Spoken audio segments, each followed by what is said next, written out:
In this video, we'll be introducing the concept of evidence-based medicine, or EBM. Evidence-based medicine, or EBM, is the integration of best research evidence with clinical expertise and patient values.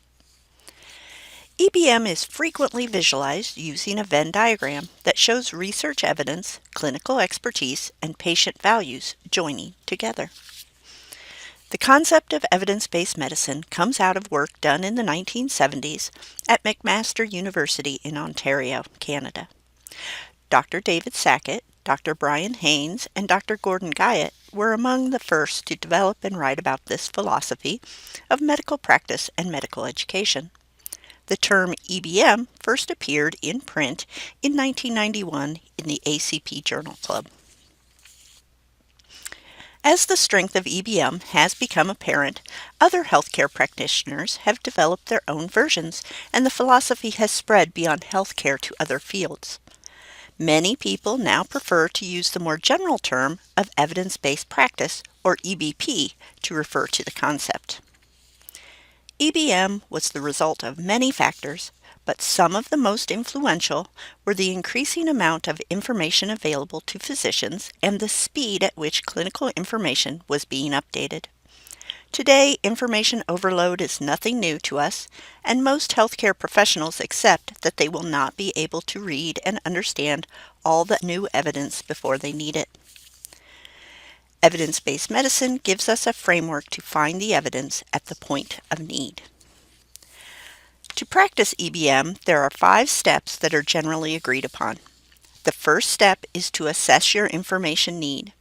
Step 2 is to convert your information need into a focused, answerable question. Step 3 is to efficiently track down and acquire the best evidence with which to answer the question. Step 4 is to critically appraise the evidence for validity and clinical usefulness. Step 5 is applying the results in clinical practice in combination with your clinical expertise and the patient's values. At any point in the cycle, you may need to go back and redo a step.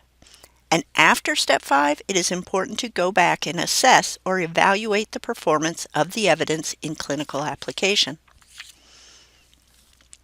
There are several tools available to help you practice EBM. The PICO format is a tool to help you formulate an answerable clinical question. To find out more about the PICO format, please visit the Asking Clinical Questions page of the EBM guide. Another tool is the Pyramid of Evidence, which is a popular way of visualizing the amount and hierarchy of medical literature.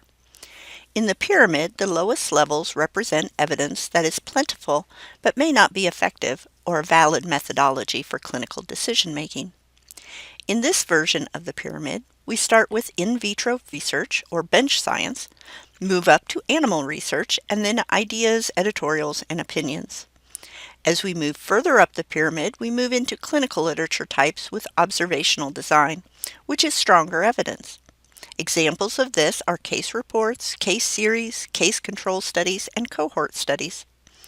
Next, we have randomized controlled double-blind studies. And finally, at the very top, we find systematic reviews and meta-analyses, or our secondary literature. Systematic reviews and meta-analyses are products of the EBM process. This simple pyramid can be very helpful in reminding us what to look for when answering our clinical questions. However, this is not the only EBM pyramid. As with any simple representation of a complex concept, the pyramid continues to evolve, and several different versions have been proposed over the years since its first development. Another tool that was developed as a result of the EBM process are clinical queries. Clinical queries can be accessed from the PubMed homepage and are a response to the clinician's need to efficiently find evidence in a database that currently has over 35 million citations. One of the most important byproducts of EBM has been the development of point-of-care clinical tools like Dynamed, UpToDate, and Essential Evidence Plus, to name just a few. These tools gather evidence, synthesize this evidence, and rate the evidence on its strength.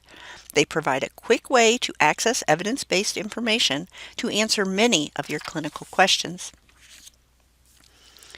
You may still hear a few critics of evidence-based medicine, Some have called it all statistics and algorithms, or even cookbook medicine. However, from its beginning, EBM has emphasized not just the research evidence, but the physician's clinical experience and the patient's values. EBM must involve all three components. To practice EBM, the clinician finds the evidence and then evaluates the evidence in the context of their knowledge and the needs of the individual patient before making a clinical decision.